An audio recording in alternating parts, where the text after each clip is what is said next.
Welcome to podcast number 11 of Women's Success Stories and how they made their way into where they are today with Arzu, who's joining me. We're going to do a couple of introductions from ourselves. We're going to talk all about your journey, where you are at the moment, how you got there, but also from a law, tech and legal perspective as compliance. Yeah. How the industry has changed in the time that you've been in there, but also the challenges. Right. In terms of the industry and how it's been revolutionised by technology and changed the way you work. And with all that being said, there's definitely drivers and challenges in there. So it'd be good to touch across a couple of the main ones for you. And then any words of encouragement as what you think we could do differently. So I'll quickly kick us off. So I'm Anna, I work at Interquest. So I'm one of their managing consultants in their Amsterdam office. That's across three main pillars. So it's risk, regulation and compliance. And that's all throughout financial services, from really early stage startups to global corporations. Nice. Oh, over to you. Thank you.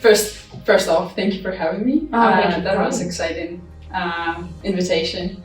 And yeah, I'm Arzu. I'm a co-founder of the small startup located in The Hague. We are doing the incentive tool for the startups to help them to implement it, manage it, in kind of such a way boost the startup ecosystem in the Netherlands. Right now, we are also working on an interesting project of creating an AI chatbot for legal firms. Oh, see, this is what I'm interested in. The AI side of it is popping up everywhere. Everywhere. It's such a buzzword right now. Yeah. It's everywhere. Every pitch, AI. This is what I do, AI. Exactly, but it's a very interesting topic, and I think that when you're talking about technology in our industry, like AI is it's kind of blessing, but at the same time it poses such a big challenges, like for legal professionals. So it's definitely a topic to, elaborate, discuss. Yeah, let's definitely come back to that topic. Yeah. So what I'm doing else, I'm working also part-time for another startup as a legal counsel. So I have kind of wide range of functionalities, skills, knowledge that I have to kind of put in place to make it work. Oh God. Well, that's the thing, isn't it? Making it work. So I suppose if we take you back to the beginning of your career, how have you got to where you are today? So I got the degree in law. So very traditional, very conservative field, right? Mm-hmm. Quite slow in changing and everything. And then I was immersed to a startup industry ecosystem where the growth is so rapid, where the changes are so rapid. Yeah. So I had to be more agile, more adaptable, which was quite a change for me because I was used to that conservative mindset of legal industry, and now I have to work law and technology, which was quite a different, different landscape, I think. So, and now I'm happy to be where I am. I'm not gonna lie, sometimes I miss that focus. Having one particular area of your day rather than 10 others. But I think that comes with startup life. Exactly, right? You have a higher responsibility because people actually rely on your competence, and compliance is not the easy thing, right? The implications of doing something wrong in compliance can be quite big. And being a young professional who's responsible for compliance, it doesn't quite get on your shoulders. Exactly. Sometimes you just feel that urge that you wish that someone would be kind of helping you out a bit and then sharing their experience so you can support yourself such a way. But you have to work with what you have. And I think that's a really key point, work with what you have. Yeah. But and it comes with the agility side of it, is when you're used to one particular focus. If you get put into an area where it's questions of what's the legal perspective, how does this affect the risk, how does technology advance us, you suddenly start panicking around how everything works. But then I think if you look at it from a consolidation perspective, quite a lot of these fields are driven by technology now. Yeah. So it seems a little bit more related and relative to the actual industry itself. Absolutely true, right? I like how the industry changes from what it was, to be honest. When I was like quite young, going to the school, law school, like it was completely different. We were dealing with quite static thing, right? You don't change a lot about corporate law or something. No. But when you're going into tech industry, right, that unclear and uncertain legal landscape like forces you to be a bit more proactive, right? You're still uncertain about what legal implications certain technologies will have. For example, AI, we still don't know what's going to happen, how it's going to be regulated, but you have to be proactive because you cannot wait for when the certainty will be provided, right? I don't even think it ever will. Like the evolution of technology in these fields, you see daily new everything, tools, technologies, methodologies cropping up, which all different companies are embedding. True, but at least some framework would be good to have. I know I'm talking to a compliance person.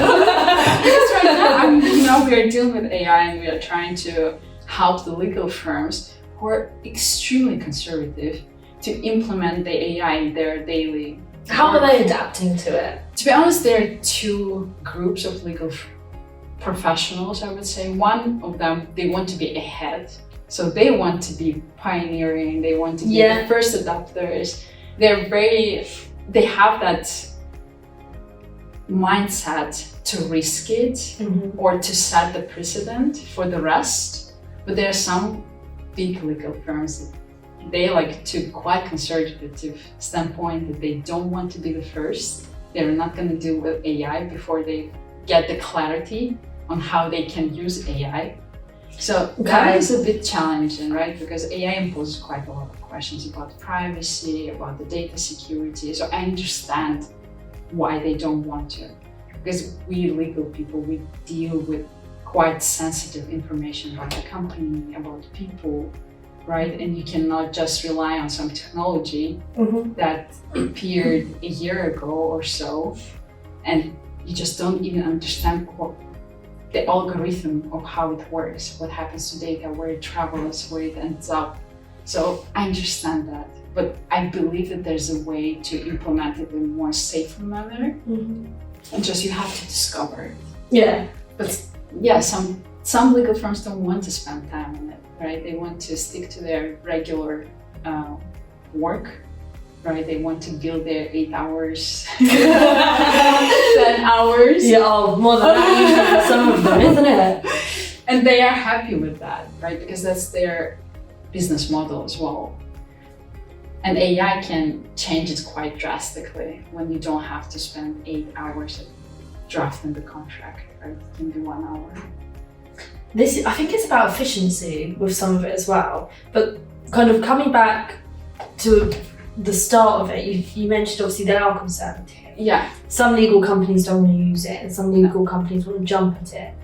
You being a legal person with your background, what gave you the interest to get into that field? Well, I was doing my master in law and information society. So we were dealing with everything about digital governance, about data security. So I was already related to technology, right? And I'm quite keen on implementing the new tools that will make my life easier. I don't want to sit in front of my computer and just document. Work only with Word Office, and that's it. Like that's not the way that I would want to do it. And I see that young professionals are way more open to be more adaptable and actually make use of those technologies and not stick to very old-fashioned the very old-fashioned way of working, which we all know works, but does it efficiently? I don't think so. That's the thing, right? Because we've been talking to legal professionals, right? And most of them,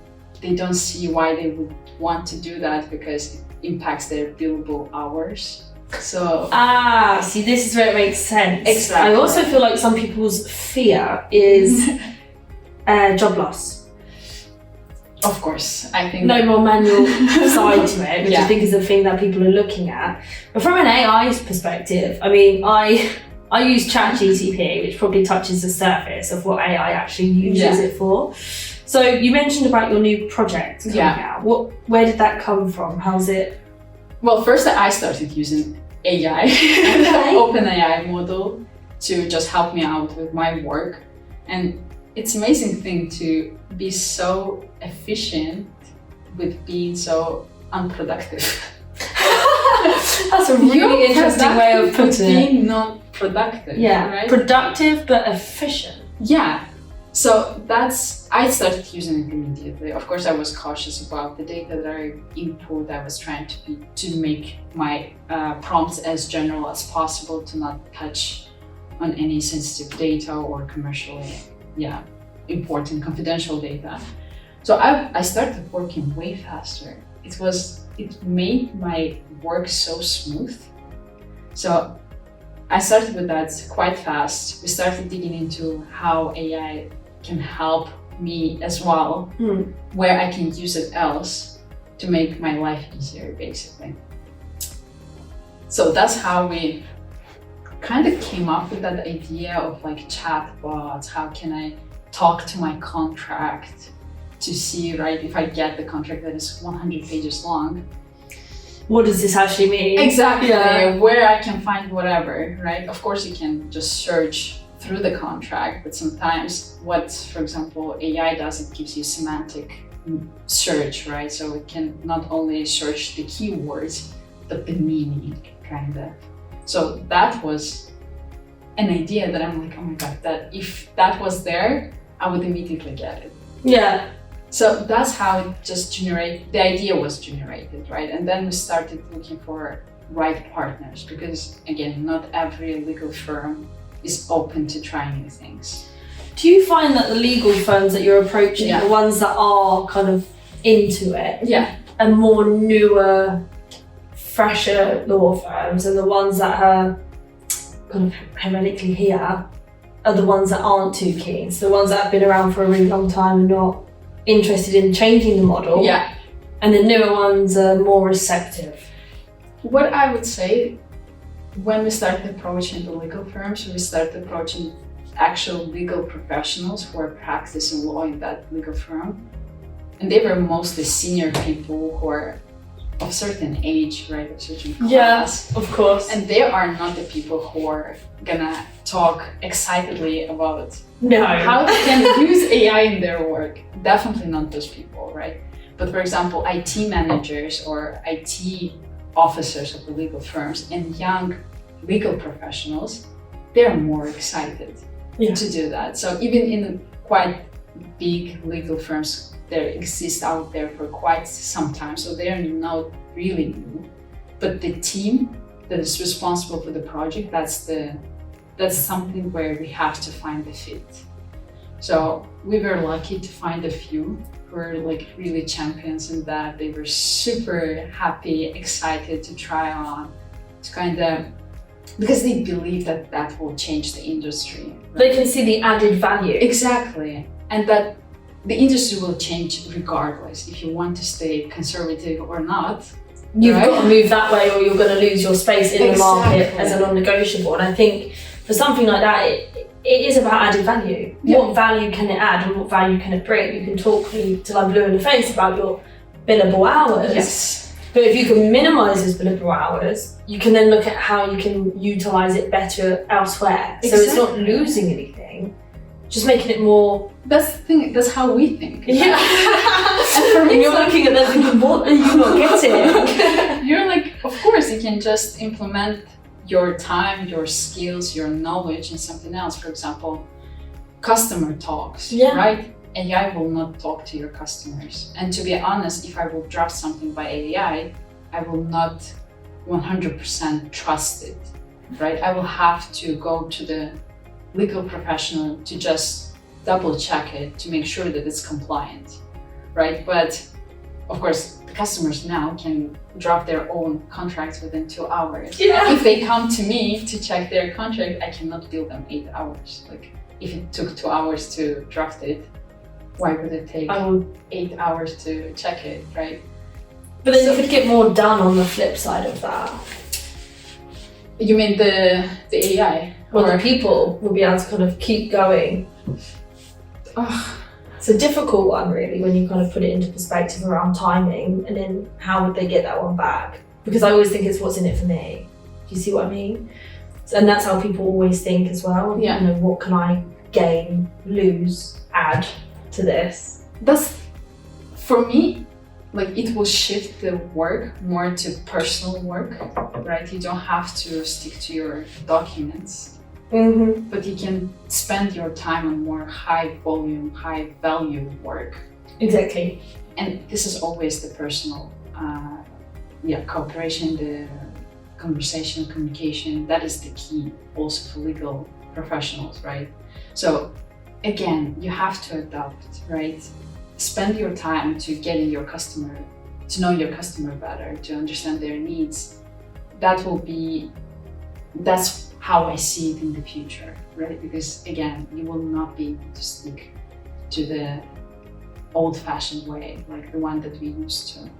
So you have to move, and we have to find a way how. There was a legal firm who was thinking about, if they can make the, chat bots, they can also sell that, like API.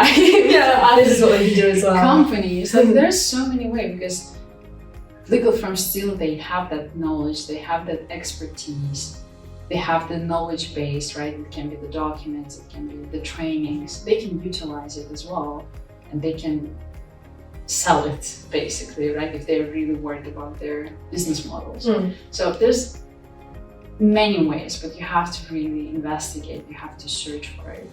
And now I understand it's difficult because we don't have the regulation, we don't know how all of this will end up and what type of legal implications it will have. But still, right? Someone will have to set the practice, and maybe some of the legal firms also have the influence on the regulatory decisions, right? Maybe something can come from there. So I don't know, it's a difficult topic. It is, isn't it? I feel like there's so many different avenues you can go down and so many different arguments. One thing you did mention of the way the industry is going and how it's going to need to be adapted anyway. So kind of where do you see it going? What changes do you think will happen? Well, definitely less, how would I form it? Let me think about that. It's one of those ones where it's, ooh. Yeah, because maybe people will be more like trying to be compliant with the technology, right? Because if we are gonna use more technology in our daily practice, we have to make sure that the use of the technology is correct, is compliant. Yeah. Because it's still, we are talking about the ethical use of the technology as well, right?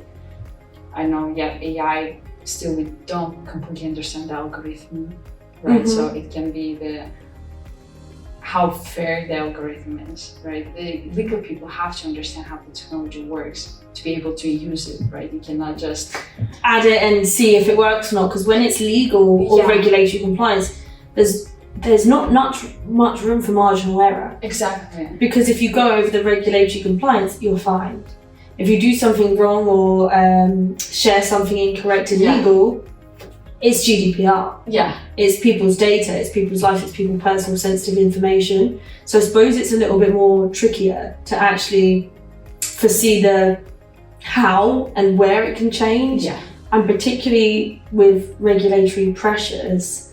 Exactly. That big, and we will move on to that. That's true, because we know the cases, right, about legal professionals relying on the output that the AI would give, and it would give the error information, it would have the references to non-existent practice, and legal professionals would use it, and who is accountable for it, right? Like, still, even using the technology, it doesn't mean that your job becomes meaningless. That's not true.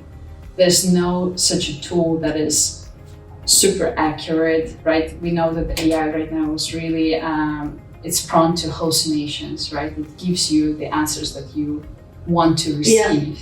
So your job is not replaced. It will never be replaced, right? It will change the way you work, right? Maybe less manual work. I know people are thinking about using AI for data extraction from the contracts, which is fair use, right? Yeah. You don't want to go through 500 documents. I feel like it's correctly used. Yeah. Yeah. Or, for example, AI to anonymize the clients' documents. Because if you want to use, for example, AI tools and you want to upload your document, you want to make sure that all the data is just scraped out of it, so you can upload it somewhere. And if you have like huge documents or a set of documents and you have to go through all of them and delete it, that's not very efficient time spending, right? So there's a lot of way, and I see great potential of AI in the legal industry. It's just, I hope that many people will see getting everyone else to see it. But that brings me to, how does the regulator see it? I mean, they don't have choice. You cannot prohibit using AI for legal professionals, right? For sure, it will be the privacy, data security. You have to anonymize. You have to make sure that no data is leaking to the OpenAI databases, because it's still based in America, right? US is not GDPR compliant. Many of the companies are not. So you have to be careful, but that will happen. We will start using AI, everyone will start using AI, every legal professional will start using AI, but of course the questions about the data security has to be regulated, the ownership has to be regulated, because right now I'm also like, okay, I can ask ChatGPT to draft a contract, but does it mean that that contract belongs to OpenAI? Yeah, or does it? Yeah. Or is it my contract? It's like a fine line, isn't there, where there's still some grey areas. I gave the prompt, right? I gave the instructions, but it was developed not by me. So what do we do with that, right? That is uncertain. And I know that many legal firms are not allowed to just copy paste. No, but I can also kind of see why that wouldn't be allowed as well, because if you're dealing with something like that, like you say, do they own it? Do I own it? Yeah. Also, what's in it? That's true. When you copy and paste, so many things change. Like if the algorithm's messed up or if something's gone wrong, don't get me wrong, we all need a belief in data. It's something which we're going to use more and more. Yeah. It's not going away. But do we need to sense check it? We do. Yeah. Definitely. Right. And I think that's a harsh requirement on all, not only legal professionals, but just professionals who are using AI to facilitate their work. They have to check it, right? Because no one guarantees the accuracy of the output. So that is non-negotiable, right? And the accountability have to lie on the shoulders of the professionals who are using it, right? You cannot blame the ChatGPT for giving your wrong references. No, it's not like you can shout at them. Yeah. You have to check it. That's how your future work might look like as well, right? But I understand that seduction to use ChatGPT, right? It's easy. It's easy. It's when you're monitoring the changes in the regulation, right? And you want to draft an article or something. That's so easy to do it with ChatGPT and just proofread after generating the answer and just let it go. See you. So I think that the value of the new technology is like undoubtable, right? It's hard to argue. It's just be careful, and because of the uncertainty of legal implications, like just don't rely blindly on the technology. It's such an easy statement, but still you see the cases where, someone brought to the court the cases that were referred by ChatGPT and they're just not existing. No, they were just saying, how do I use these? Like, how does it even work in favor? So that's a basic requirements to all legal professionals. I know that in America, for every legal profession, you have to understand the technology to be able to use it. Well, in America, it's a whole different ballgame in terms of legal and anything. But I like that requirement because it makes sense, right? Well, if you don't know how to use it, or you don't understand how it works, how the algorithm works, or how this automatic processing is happening, like how you can rely on it. You can't. So, or put some belief in it and say, you know what, this document is it's your document, this is great. You've got no idea what's in it, what's been used to make it, or how it even kind of sits. So that's why we are using a bit more like safe approach to in our project as well, where we don't allow the tool to kind of come up with its own answers, but really give the answers based on the document only, right? It doesn't go beyond that. So if you're gonna ask like ridiculous question about how long I know turtles live, like it will not answer the question because it doesn't know. I think that that's one of the arguments as well, that AI generates the answer regardless of what you ask, right? And never answers I don't know, right? It should, right? You have to give it information that you want it to use. For example, I know for legal firms can be knowledge base. And you want the tool to use only that knowledge base that is proven, that is accurate, that is relevant, and base the answers only on that knowledge base. So that's how we want to, for now, shape the chatbots for the legal firms, so they are sure that there's no hallucinations, there's no entropy, right? That the data that is given at the end is accurate, it is true, it is based on their own expertise and their knowledge. And that is, I think, one way to go. And the security thing as well, right? Don't use just online version ChatGPT. No, use other versions, and that's my my role that I need to come out of, which I will, slowly but surely. But kind of going through all of that, what would you say, looking at, it could be from a personal or professional side, what's been your main drivers? And what's challenged you the most, where it's got to the point of not doing this anymore? Well, I like the industry itself, law and technology. I think it's new, relatively new. So it is dynamic, it's changing. You can really give your input in that as well, right? So I like that side of the industry. So it's my main drive. I want to be the one who knows something about the tech. I want to be a legal professional who knows how it works. I want to be tech savvy, basically legal professional. And I think it's such a nice set of knowledge and skill that is so relevant today, because everything is around the technologies, everything is around data, right? And being there now, I think that the best moment, basically. It's the evolutionary moment, I always call it, and I say this to people all the time. You join now and you face the rocks you hit on the road upwards whilst you're building, you're exploring, you're failing, you're succeeding, and you're getting to understand and get to grips with different alternative areas. Or you be a bit more conservative and you kind of watch from the sidelines and think, oh, look what happened to them, but now look where they are. And then at the end you think, oh, we'll jump on now, and it doesn't work. No. So be a part of the journey or fall behind, I always say. And it's something which is never going to change. It's not going away. You can only turn a blind eye to it you can't really. It's everywhere. You can turn a blind eye and just act ignorant to it like it doesn't matter, and it's all going to come back to the same way of working.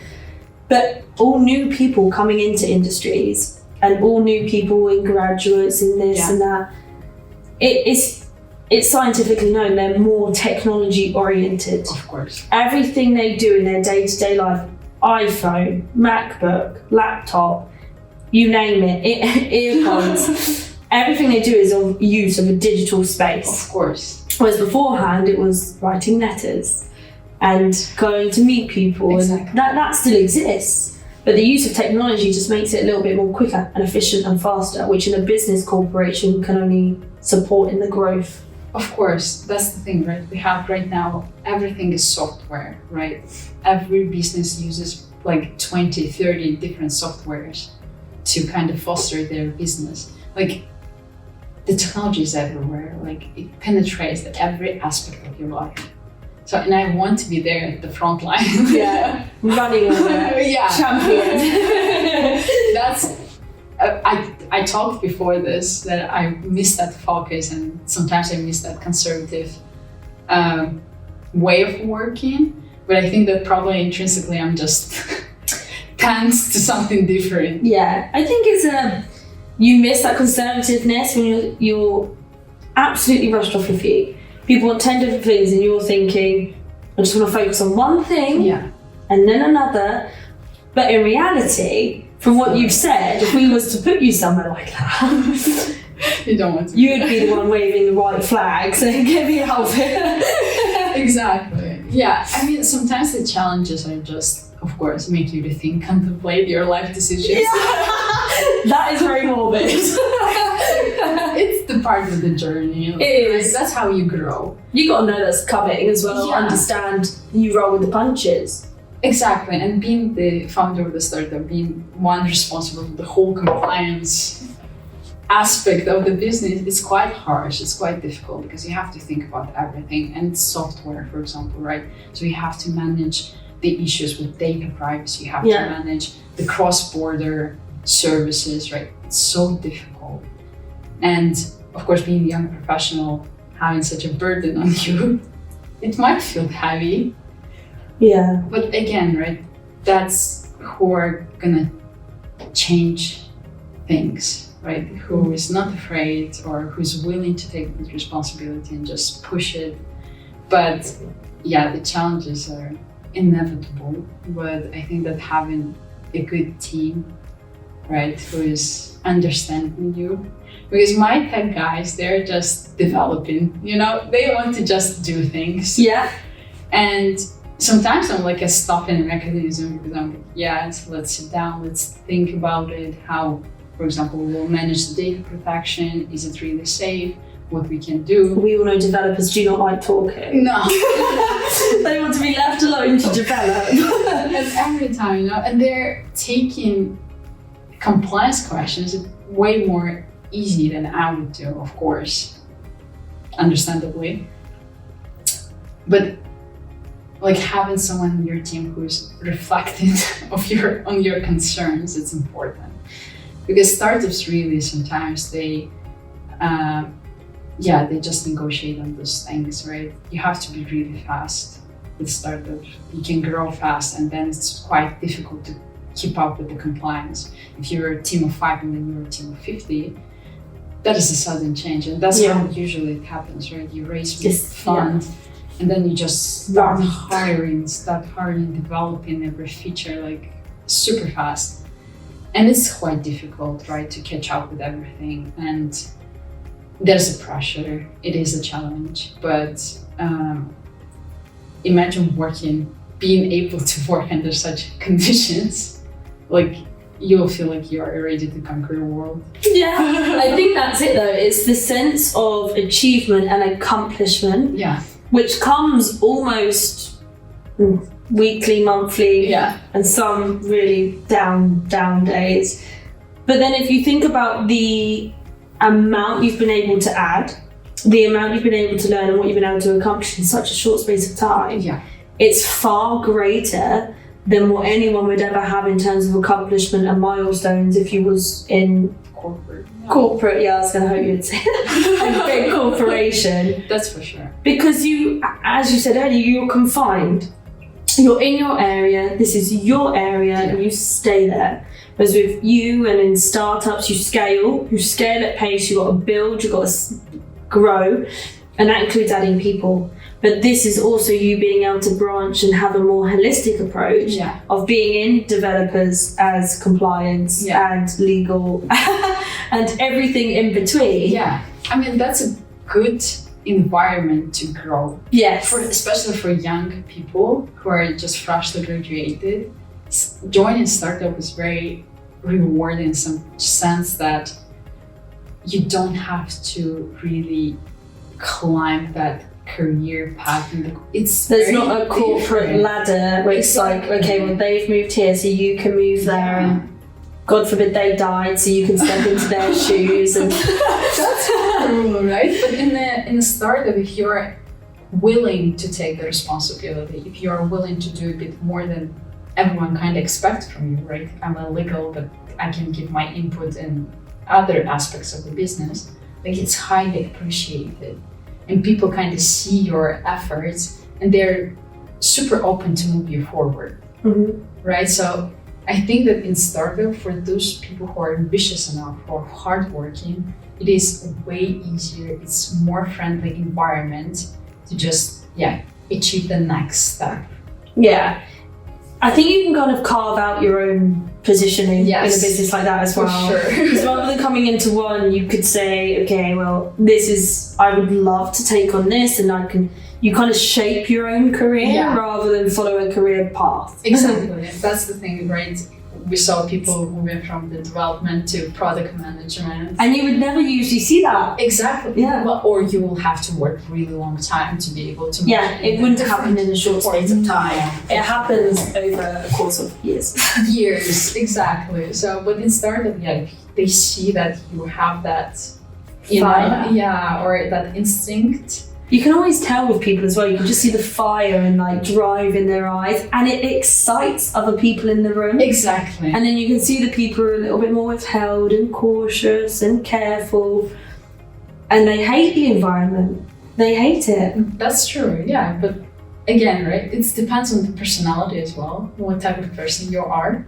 Because I saw people that once worked for a startup and they never want to go back to corporate. It's like the devil to them. Exactly. Don't mention that around me. We always joke around, we blame everything on corporates and stuff like that, because people, they love that environment of dynamics in the team, right? Everything is fast, everyone is just working on something. There's no set internal procedure to go through to be able to take on some task or whatever. So, and I think that's why young people are working most in startups, right? Because that's their chance to just show their skills. Show what they've got. But also in startups, you tend to see as well, you have some really knowledgeable people. Yes. So it's full of interesting, knowledgeable and accessible people, right? So if you're a junior or a graduate, you're thinking, oh, great, I can speak to and sit with co-founders and chief compliance officers and really get to understand what this means to a business that's growing, rather than, can you fill this document out, we've got to send it off, it's our usual check. You see what I mean? Yeah. So it is completely different, but I suppose touching on the young professional side as well, and kind of looking to wrap this up a little bit. Yeah. What would your kind of words of encouragement be? If you kind of took yourself back and looked at yourself, what would have helped you get into the industry? What could we do more of being industry leaders to encourage women and other people into this type of field?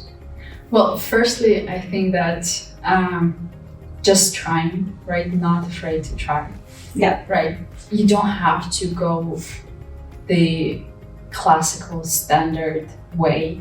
You don't have to immediately after you graduated or, I don't know, left your previous job, go to work for a corporate to build your CV or something. I need this to make my CV look better. Exactly. That's how many people they kind of justify their decisions, right?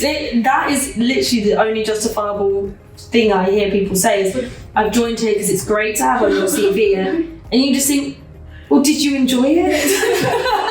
Or is it just your CV looks good now? But actually working in startups is also, I believe it's good for your CV as well, right? Because as an employer, I would see that the person was dealing with quite wide range of responsibilities. Yeah. It is not just, I don't know, drafting the contract. XYZ. Yeah, it's something more than that, right? The person might have more business instinct or feelings, right? Or person can learn a bit more about tech, how it works. So it's good for your CV as well. So traditional ways is not the only option. And I think that we are lucky to be, for example, in the Netherlands, in the country where there's so many startups who are looking for young professionals, young talent. They're fighting for it with big corporates, right? So take the risk, try it out. You don't like it, move on. It's okay, right? And don't afraid to take the responsibility, right? Having doubts about yourself, it's such a normal thing. We have that world's biggest imposter syndrome. I know. Everyone I speak to has it, and I get it, and I think it's really great you do. because you consistently push yourself and consistently do that. And if we didn't, and we all just thought, I have the right to be here, who the hell are you? I'm the best. I'm the best. No one's better than me. We're never gonna learn. We're never gonna value each other's different perspectives, and it would never grow. No, that's why, like, I was contemplating that aspect lately so much that I'm always doubting if I'm doing it right, if it's good enough, if I'm a good enough person to work here, etc., etc. But that is normal to doubt yourself, right? It helps you to be that sponge that will just absorb everything around you, because you will feel it valuable for yourself to learn, right? For example, I'm sitting in the meetings, I know it's more techie meeting, and I'm just trying to observe as much as possible because I want to learn, I want to understand what people are talking about, right? So, and it's a good environment to be if you want to learn more, right? If you want to really stick to a very narrow field and be busy with that for the rest of your life or for the upcoming years, it's also totally normal. But if you are looking something beyond that, like, don't afraid to take the risk, the responsibilities. And if you want to advance, if you want to grow fast, I think that's inevitable.